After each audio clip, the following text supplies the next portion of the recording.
Assalamualaikum warahmatullahi wabarakatuh.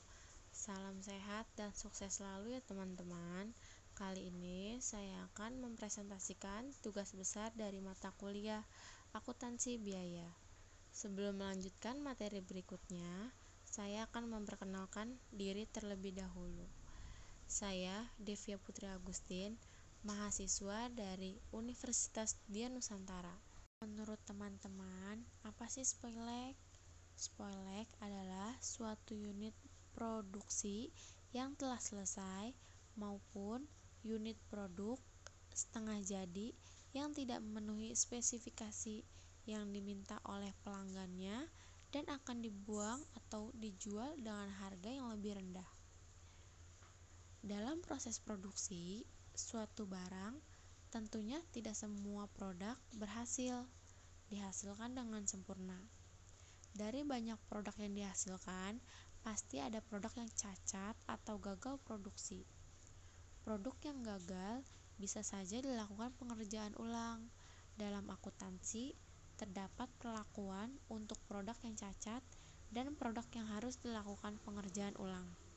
Dalam proses produksi, terdapat produk sisa yang juga perlakuan akuntansi tersendiri.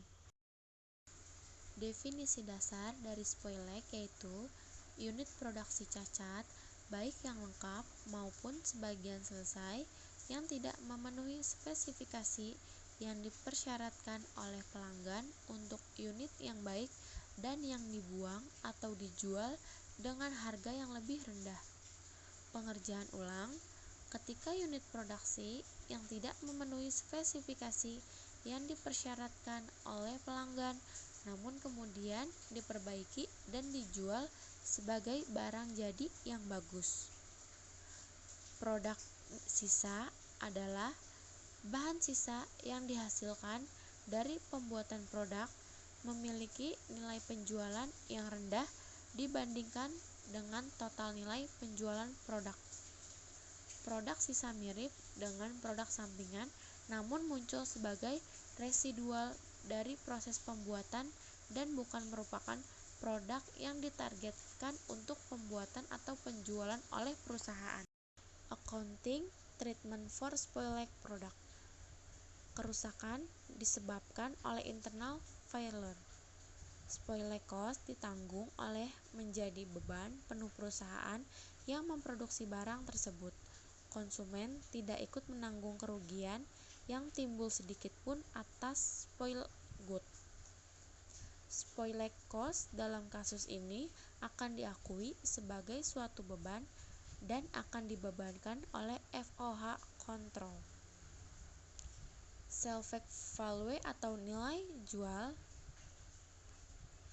atas barang rusak tersebut jika ada menjadi pengurangan beban dalam FOH kontrol tersebut. Jika perusahaan mengumpulkan unit-unit barang yang rusak secara tersendiri sebelum dijual, maka timbul kelompok akun yang namanya spoiled good inventory. Kerusakan disebabkan oleh external failure karena adanya permintaan oleh konsumen.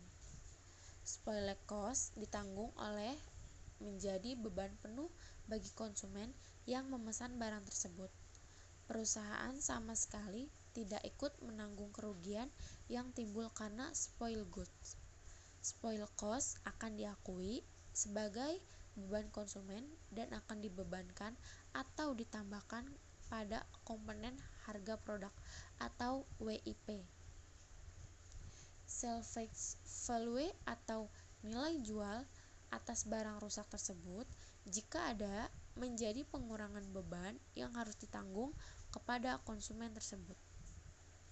Perusahaan bisa menjual barang yang rusak tersebut dengan menaksir nilai jual atas barang tersebut. Jika perusahaan mengumpulkan unit-unit barang yang rusak secara tersendiri sebelum dijual, maka timbul kelompok yang bernama spoiled goods inventory. Ada dua jenis produk cacat. Yang pertama, cacat normal adalah cacat yang melekat dalam proses produksi tertentu yang ditimbulkan bahkan dalam kondisi operasi yang efisien.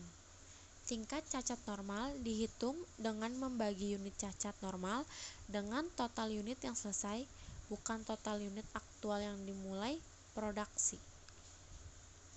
Manajemen membuat keputusan tentang tingkat produksi per jam yang menghasilkan tingkat cacat normal. Yang kedua, cacat yang tidak normal adalah cacat yang tidak melekat dalam proses produksi tertentu dan tidak akan timbul dalam kondisi operasi yang efisien.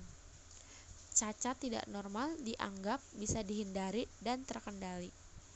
Efek dari biaya produk cacat yang tidak normal, perusahaan menghitung jumlah cacat tidak normal dan mencatat biaya pada akun loss from abnormal spoilage yang muncul sebagai bagian terpisah pada laporan laba rugi. Dalam materi spoilage ini merupakan unit yang rusak terjadi secara tidak biasa atau dengan beralasan yang tidak normal. Sebagai contoh, perusahaan memproduksi gelas. Produk mengalami kerusakan karena barang produk mengalami kecacatan.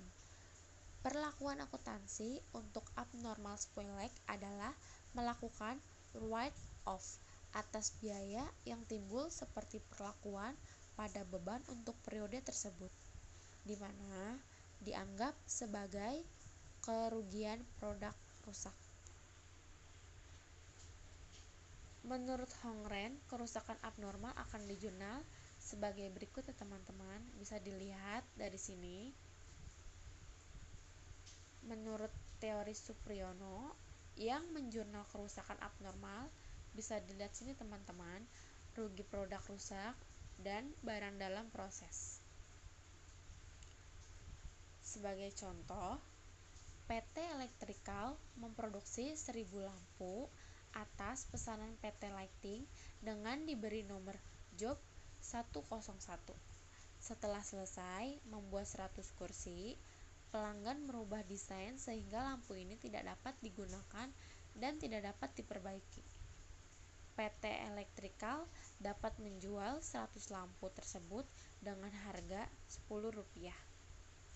Biaya untuk memproduksi 100 lampu ditambahkan pada job 101, sehingga total biaya untuk 1100 lampu adalah 38.500. Bahan baku 22.000, tenaga kerja langsung 5.500, dan overhead pabrik 11.000. Maka saat produk selesai dan dikirim ke pelanggan, jurnalnya spoilage good inventory 1000, cost of goods sold 37.500, lalu work in process ditambahkan hasil dari spoilage good inventory dan cost of goods sold. Work in process adalah 38.500. Saat perusahaan menjual produknya dengan harga 150% dari cost, maka jurnalnya cash atau account receivable 56.250, sales 56.250. Saat spoilage goods akan dijual, maka jurnal cash account receivable Rp1.000 dan spoilage goods inventory Rp1.000.